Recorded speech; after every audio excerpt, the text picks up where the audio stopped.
Hi friends, thanks for joining me. Today we are painting a wintry landscape, a wintry mountain landscape I should say. I'm using Dr. P.H. Martin's watercolor in Norway blue and black on Canson hot press watercolor paper. You'll see that on this I started just straight away without taping down my paper, but in a few seconds here you'll see that I stopped and ended up taping it down, just because this is a water heavy project. I would recommend that you do the same to keep your paper from buckling. Okay, here we go. So my paper is taped down. I am starting with a mix of Norway blue and black to make it really pretty dark, moody navy. And I am starting at the very top of my paper and painting straight across. And as I go down on my paper, I'm going to just be adding more water to my brush so that it dilutes the color. So you're starting with a dark navy at the top, fading out to white towards the bottom. And then once I'm happy with that, I'm going to drop in some of this navy color. This is going to eventually be the hills that you paint your trees onto. So just be loose, wherever it feels right, drop it in. Let your pigment spread just wherever it wants to go. Let your pigment fly. I like to go back in with a darker color, add a little more black to your navy blue, and drop some of that in just to add a little dimension to the hills that you have already added in. And then I wet my brush and go back in, and just to kind of soften everything up.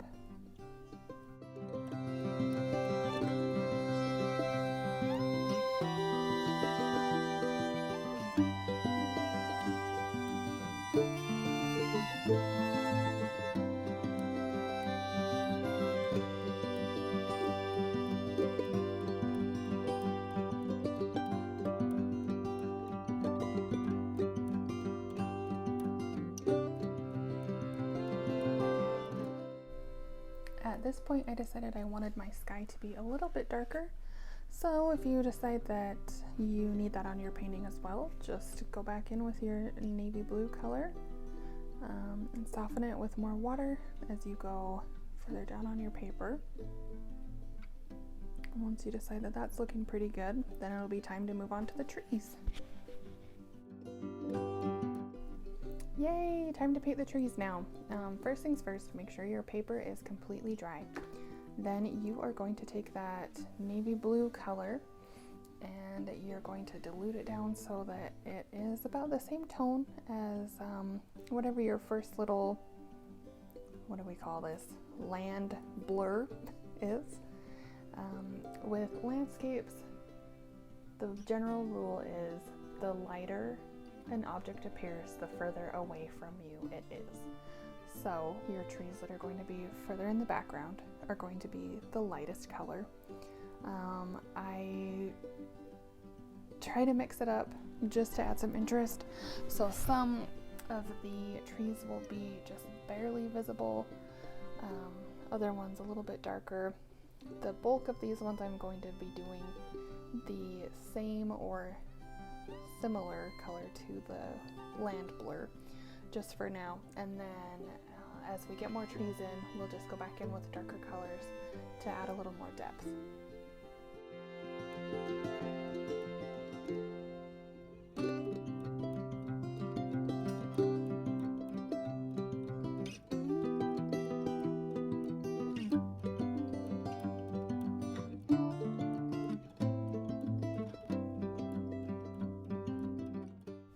Here is a pro tip for you. If you are right-handed, highly recommend starting on the left side of your paper and working to the right. That way you don't dip your hand in sections that you just painted. Obviously, opposite is true if you're left-handed. Forgot to mention at this point, when I'm starting my trees, I've changed to a number 2 round. I think this is a Princeton Heritage brush. Just to get the fine details. That way, you can make your really fine lines on your trees and have everything look very crisp.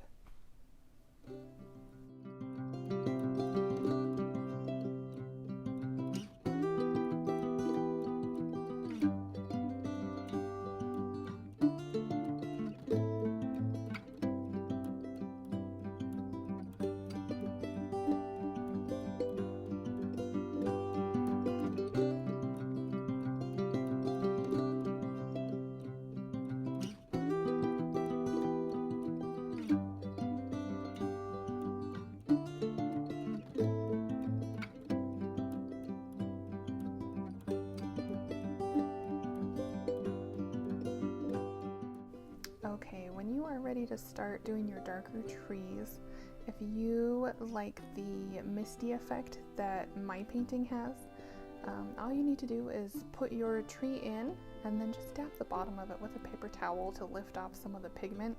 That's going to give it a really cool, like, misty, mysterious look.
with me here.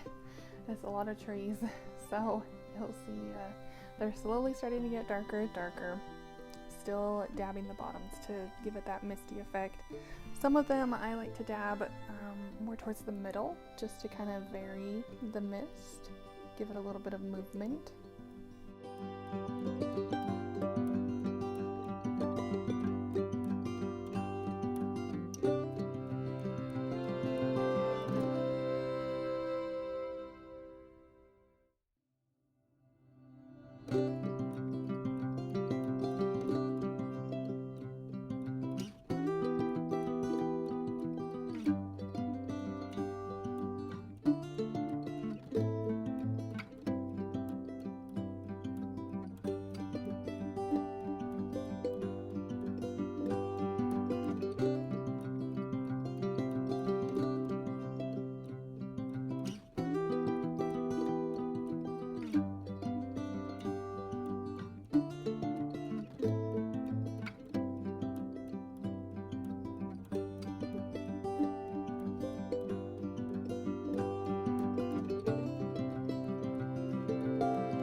Still going with these trees, one thing I think is important to keep in mind is the trees that are darker are the ones that are going to appear closest to us, the viewer. So those trees are going to be taller than your lighter colored trees that are going to be in the background. Just because of depth, they're further away, they're going to appear smaller. So keep that in mind as you're putting in your darker trees towards the foreground. Those trees should be taller than your light trees in the background.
finished. Now I am adding some speckling to my trees. I think it just adds a little bit of interest. If you're not into it, don't do it. But I think it's kind of cool. So I'm just watering down my navy blue color and then just tapping one of my paint brushes with another brush to create the spatters. If they go where you don't want them to go, just quickly go over the spatter with clean water on your brush and then just dab it off with a paper towel. If that's not getting the spatter off, let your painting dry completely, and then if you have a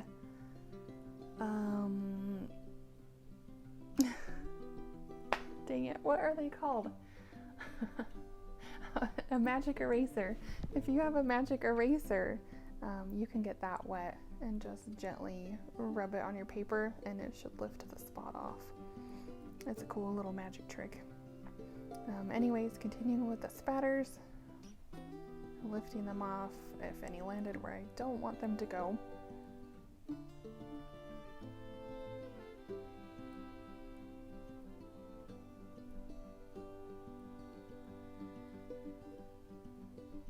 I think that's maybe one of my favorite things about this Canson hot press paper is that these liquid watercolors are super movable on it.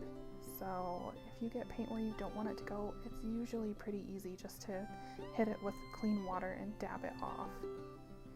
And then if not, try the magic eraser trick. It's worked for me countless times. Hopefully it works for you too. When you are happy with your trees and spatters, grab your bleed-proof white. We are going to add some snow to these trees.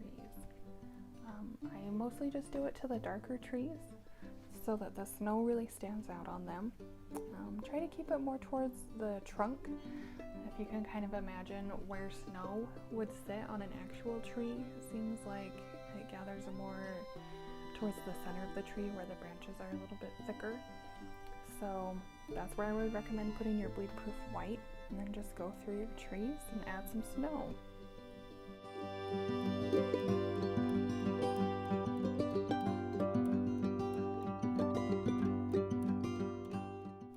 Hey, you did it! You made it to the end! Now that our painting is dry, it's just time to peel off this tape and look at our beautiful creation.